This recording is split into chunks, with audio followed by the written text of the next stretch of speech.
There are many ways one can be made to feel and even become invisible, whether it be because of law enforcement, race, gender, or socioeconomic status. People may remove themselves from participating in society. Sometimes anti-black racism leads to the rejection of humanity. According to Lewis Gordon's article, Existential Dynamics of Theorizing Black Invisibility, W.E.B. Du Bois argues that the problems faced by African Americans may lead them to feeling as though they are the problem. Statements referring to African Americans as black cause them to feel an absence towards white superiority. Jean-Paul Sartre said that there are three dimensions of perspective: seeing, being seen, and being conscious of being seen by others, leading to sadism and masochism. Sadism is rejecting your body because of society, and masochism feels like you are just flesh, and they are in denial that they are seen.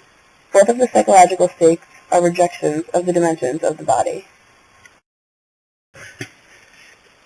Is the United States a racial democracy?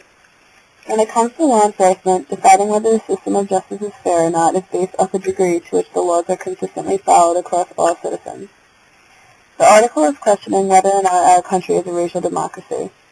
A racial democracy is one that unfairly applies the laws governing the removal of liberty primarily to citizens of one race, singling out members as unworthy to liberty. According to this article, the U.S. has had a drastic increase in the rate of black imprisonment since the 1970s. Susan Bickford focuses her article on inequality, city spaces, and the architecture of citizenship on living space in correlation to race and socioeconomic status.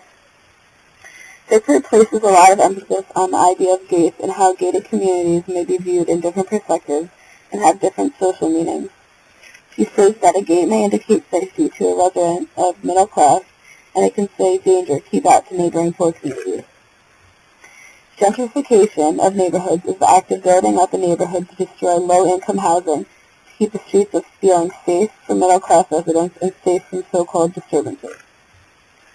There have been safe places created in order to keep the homeless out and make it uncomfortable for them to even lay down on a bench along with other soundproof additions. As previously stated, there can be many factors leading into one's invisibility. For example, in Samuel Weaver's article on racial democracy, statistics showed that when having a run-in with law enforcement ranging from merely being stopped to being imprisoned created loss of voting rights. There is a strong correlation between encounters with law enforcement and the withdrawal of political life, and blacks are unfairly the targets of police and courts, essentially creating an invisibility in politics for those whom are affected. Bickford's article made it clear that in many communities and neighborhoods there is a huge gap between low class and middle class.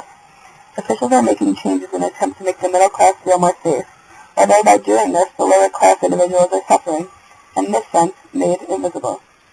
These are prime examples as to why one may lose their dimensions of perspective, because people who are getting the short end of the stick in these situations are being made to feel less important, thus rejecting their humanity, and if race applies, then their bodies as well.